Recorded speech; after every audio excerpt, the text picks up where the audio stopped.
My husband Oliver told me, "I married you because you're the boss's daughter," with a smile. I was sick in bed, looking at the scarves and gloves I'd knitted for him tossed aside without care. His words hurt, making me realize I needed to confront him. Oliver and I have been married for 5 years. We don't have kids, but we've been happy together. He's always busy with work, which sometimes leaves me feeling lonely. But he tries to make time for us on his days off, which helps.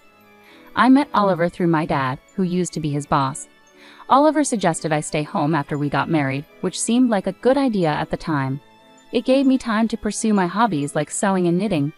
Every winter, I made Oliver scarves and gloves. At first, they weren't very good, but I improved over time. Oliver started saying they were as good as store-bought ones, which made me happy and encouraged me to keep sewing. One day I told Oliver, "Someday, when we have a child, I want us to sew together." He smiled and replied, "Maybe I'll learn when the time comes." I always supported Oliver, took care of the house, and made sure we spent time together on his days off. With his high salary, we seemed to live a privileged life to outsiders. I was content with this life, imagining a quiet future with my kind husband and our child. About 2 years ago, our peaceful life was interrupted. I suddenly felt dizzy and collapsed while waiting for Oliver to come home. He rushed me to the hospital. When I woke up in a hospital bed, I overheard Oliver talking to the doctor. My symptoms were serious and likely something I would have to deal with for life. It wasn't life-threatening immediately, but it could happen again. Given my condition, doctors advised me to stay in the hospital until I recovered somewhat. Seeing my anxiety, Oliver reassured me, "You'll be here for a while, but don't worry. I'll visit whenever I have time off from work. We'll get through this together." His words and his hand in mine eased my worries. With him by my side, I felt everything would be okay, despite not having any real guarantees. True to his promise, Oliver visited me nearly every day after that. He held my hand, checked on me, and brought my favorite sewing tools when I mentioned how boring the hospital days were. We spent time sewing together and chatting about little things that happened each day. Teaching him to sew was surprisingly enjoyable, and it helped pass the time. But after about a year, the regular visits dwindled. Instead of daily, Oliver started showing up only every few weeks. I figured he must be busy with work and continued sewing, planning to give him the finished scarf I was working on when he visited next. The doctor said I'd be discharged by the end of the year, so I also started making gloves to give him. After a long time apart, I poured my emotions into making the gloves for Oliver. But when he finally visited, he looked coldly at the gloves and said, "Are you still making these? It's annoying." He handed me back the scarf I'd made and divorce papers. The scarf, which I'd worked on tirelessly, looked brand new, untouched since I gave it to him.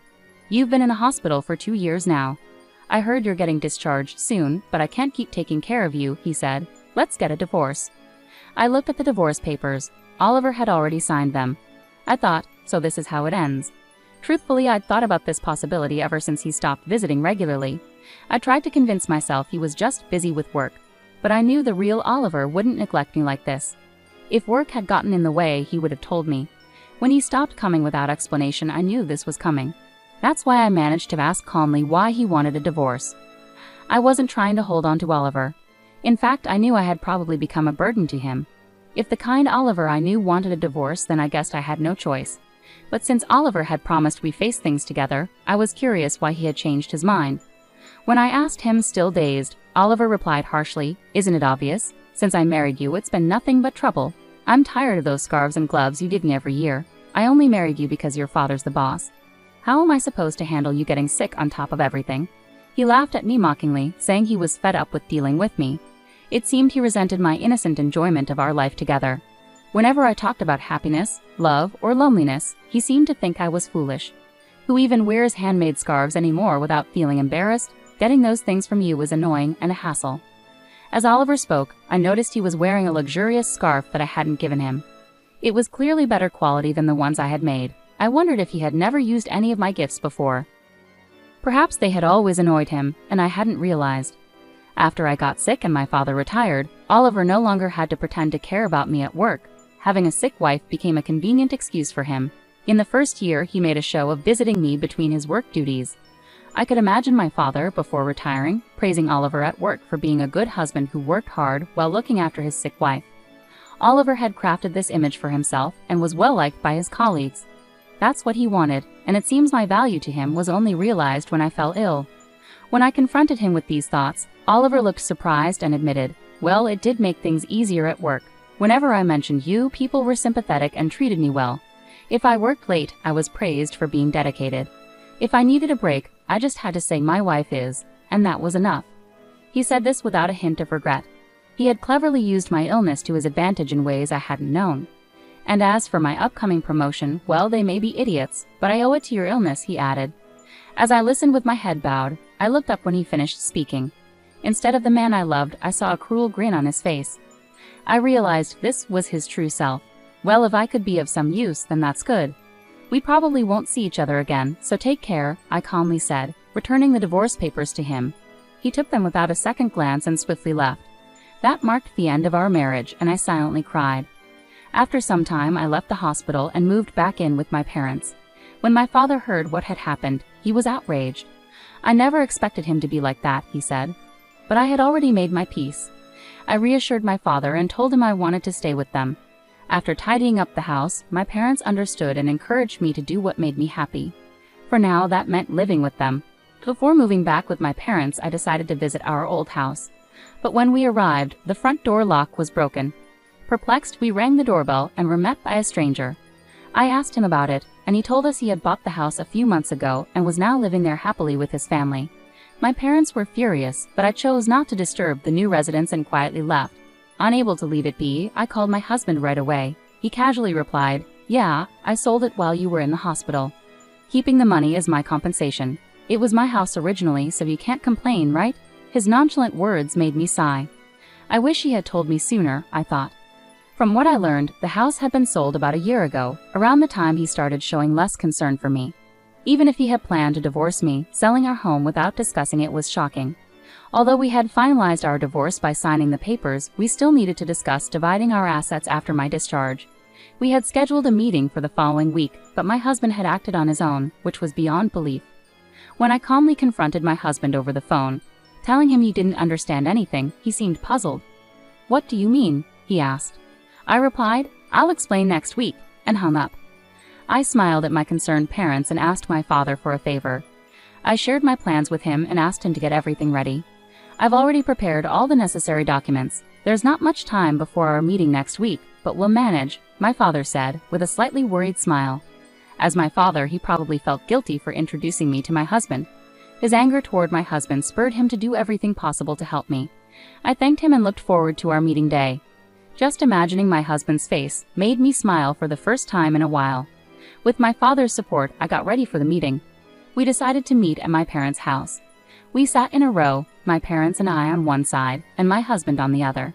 He must have known my parents were hurt by the divorce, but he seemed indifferent now. He probably felt there was no need to respect my parents anymore. He remained composed, even showing a hint of a smirk. His attitude was disrespectful and arrogant. "I'm the one who's been wronged here, but I don't plan to ask for too much," I said calmly. "The money from selling the house will be enough," my husband replied, trying to appear generous. My father's face turned red with anger, but I gently placed my hand on his to calm him. We knew that in this discussion my husband was the one at a disadvantage, so there was no need for us to get overly upset. "Before we proceed, there's something important to discuss," I continued, and my father handed over a document. It proved that the land under the house my husband sold belonged to my father. "Yes, the house was in your name, that's clear. But the land belongs to my father, and he holds the title," I explained, showing him the document.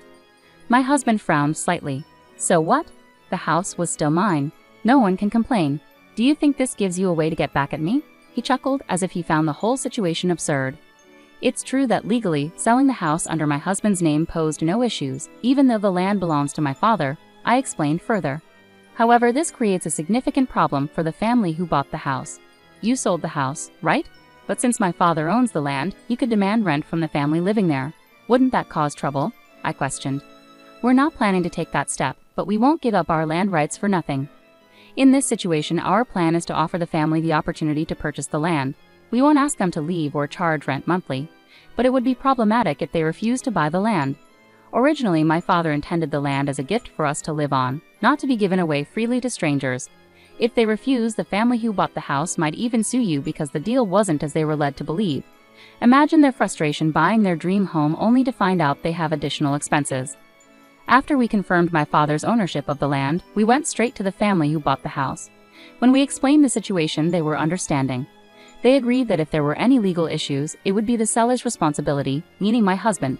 They mentioned they might sue him if negotiations failed. Seeing my husband's face go pale, I knew he realized the seriousness of the situation. He understood he could face significant financial consequences. In a shaky voice, he asked, "What should I do?" I smiled and replied, "The family could buy the land from us to settle everything smoothly. You'll have to cover that cost. Once they own both the house and land, all current issues will be resolved." Since they weren't informed of the land's value when buying the house, they might demand compensation from you. But that's their decision.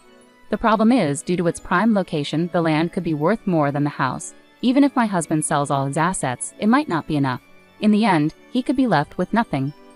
Alternatively, you could buy back the house and pay for the land, along with a relocation fee to the family. This would return both the house and land to your possession.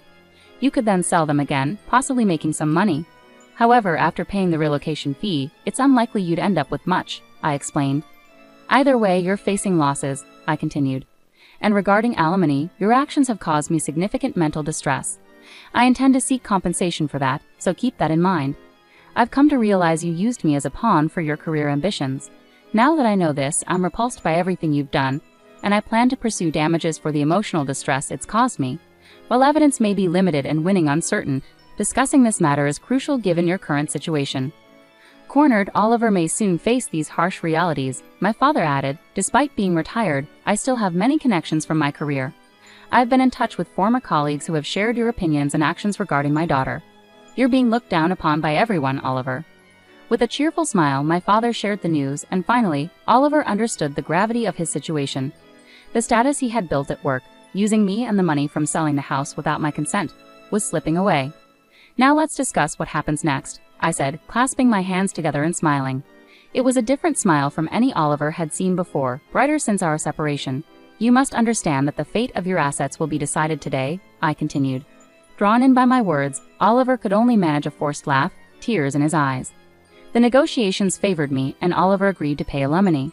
We also settled that Oliver would compensate for the land where the house stood, which we then explained to the family who bought our house. In the end, everyone benefited except Oliver, who lost everything. The rumors my father started spread through the company, causing Oliver to lose his status and halt his chances for promotion. As the rumors continued, Oliver found himself isolated, and eventually my father informed me that Oliver had resigned. It's tempting to see it all as karma, as gains made through exploitation are fragile. What Oliver thought he had achieved turned out to be fleeting. As for me, I'm living in my parents' home now and teaching sewing classes. My classes aren't packed, but I earn a decent income thanks to local participants like neighborhood women and children. Although I couldn't have children of my own, as I once mentioned to Oliver, I've discovered that sharing my passion brings me genuine happiness.